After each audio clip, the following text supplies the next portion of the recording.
Hello, football fans. This is Claude Sullivan speaking for Lexington Lincoln Mercury Incorporated and introducing the head football coach of the University of Kentucky, Paul Bryant. Each week at the same time over WKLX, you'll hear Coach Paul Bryant air the facts on Kentucky football. Today, the coach will give you his views on how Kentucky looked last Saturday night against LSU and what to expect from Ole Miss this Saturday. Also, Coach Bryant will give you the winners of this Saturday's big games around the country, the winners as he sees them. He batted 1,000 last week, even predicting the upset.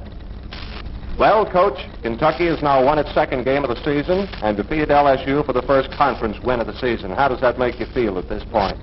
Well, we're certainly happy to still be in the win column, but there's definitely no optimism in camp this week. Well, Coach Bryant, we want to hear your appraisal of last Saturday night's game. Right now, though, here's a reminder that the best buy on the market is a Lexington Lincoln Mercury buy. And here's why we say it.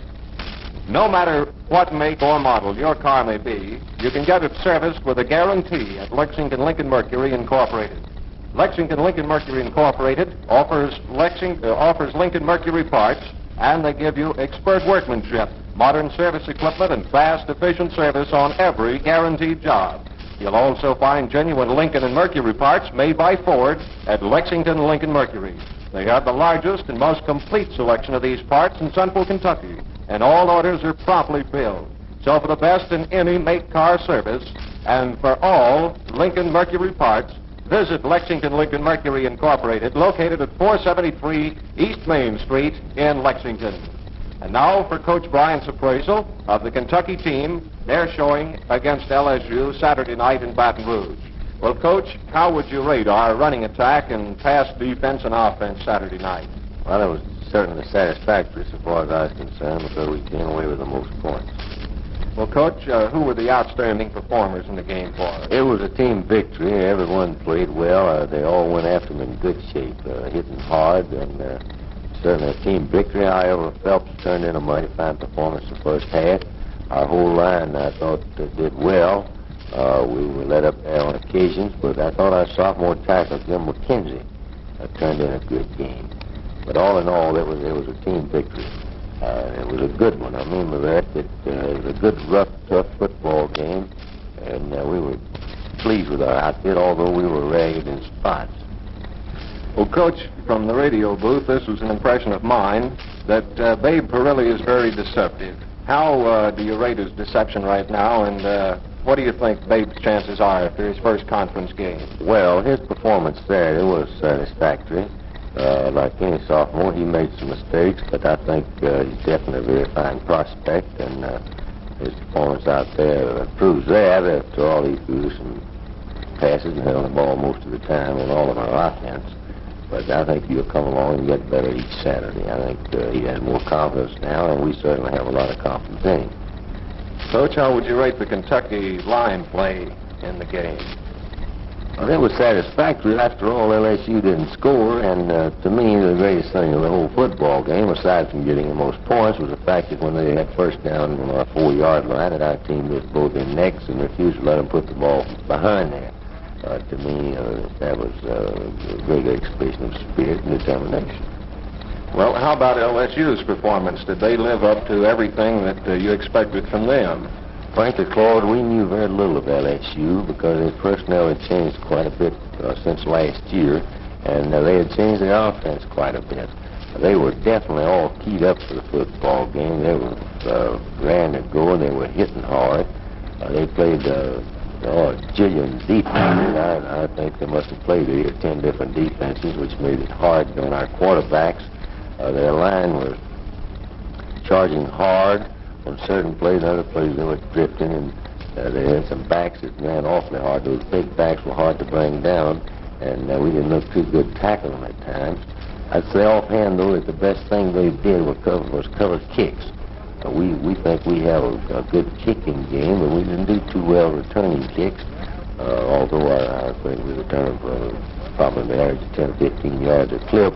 But they were right down there in our mustache every time we talked as they talked football, and they were really inspired, and I'm sure that they expected to win the football game. Well, Coach, do you have any other impressions that you gained or any appraisal to make of the Kentucky team? Anything you might have learned about them? Well, of course, we feel like we know more about them now. We know more about our strength. We were ragged in spots offensively. We got a lot of unnecessary penalties that bogged us down, and our timing wasn't as good as it was the week before, but I guess that was to be expected because the competition was a lot tougher.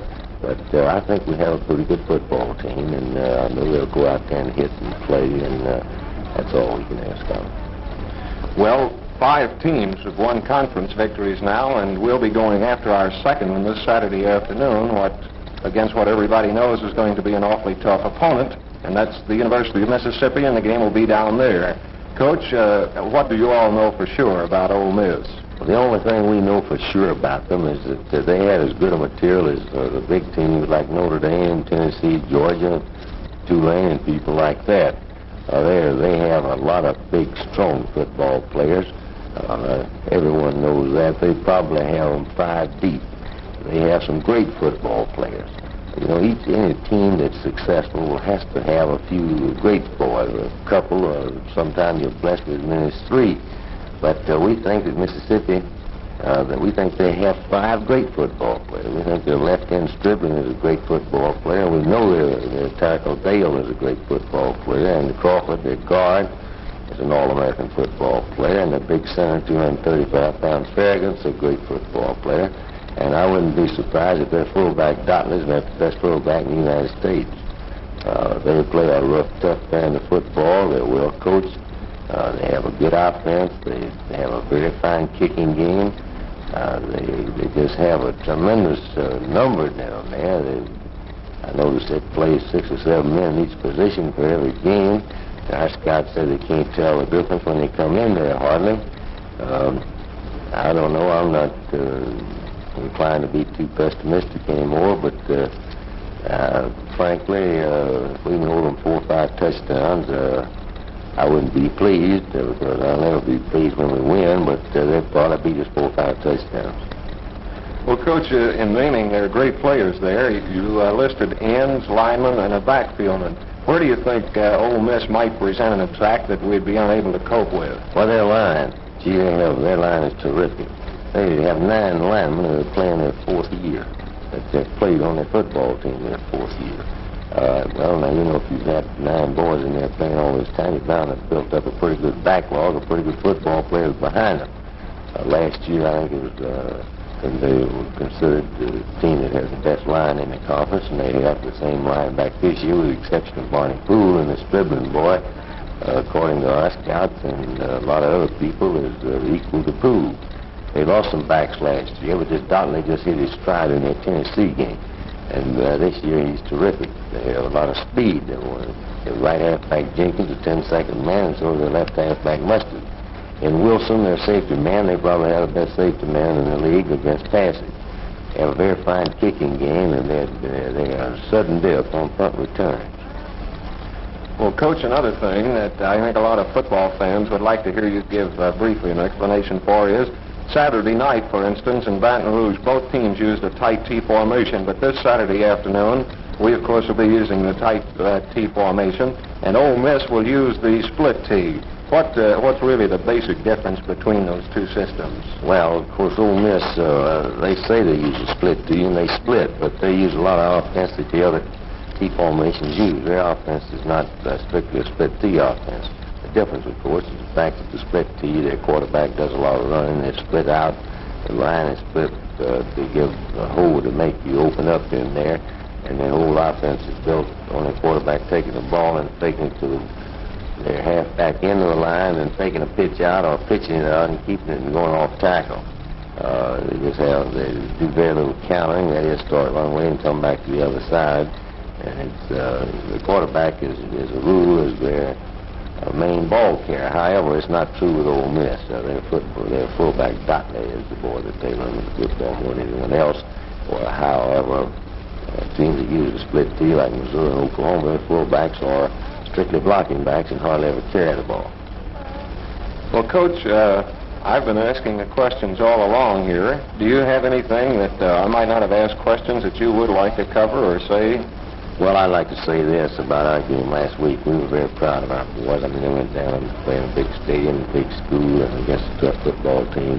and they rose to the occasion and stayed them off when they needed to, and got the points when we had to have them, and came away from there with a victory that, and we were tickled death for, and I know that our supporters are. So.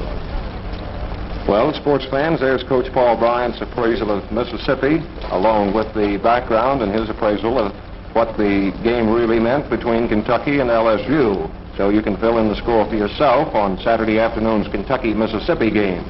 In just 60 seconds, Coach Paul Bryant will give you his considered opinion on the outcome of this week's big games. Right now, here's every week's best automobile value.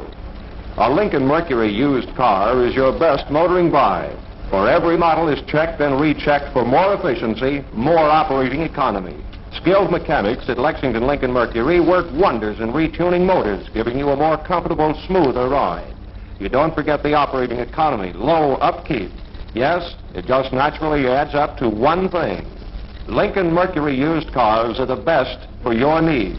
Learn the secret of motoring economy in a smart, one-owner used car from Lexington Lincoln Mercury Incorporated, located at 473 East Main in Lexington, your used car dealer who gives you friendly service with a smile. And now for Coach Bryant's predictions for this week. Well, last week, we want to mention just briefly, Coach Bryant made 8 predictions, and all 8 of them were exactly correct as far as the winner was concerned. Of course, the outstanding prediction made by the coach last week was picking the big upset, Georgia Tech over Vanderbilt, which came true last Saturday, 12-7.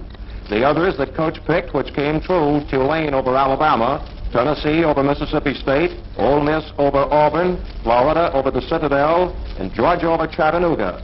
In the intersectional games away from the Southeastern Conference, he rated correctly Michigan over Michigan State and SMU over Wake Forest, that game in Dallas. And so we come to this week's predictions on the big games in the Southeastern Conference. Probably the outstanding game of the entire weekend will be played down in New Orleans this week when the Green Wave returns home and meets the Georgia Tech Yellow Jackets.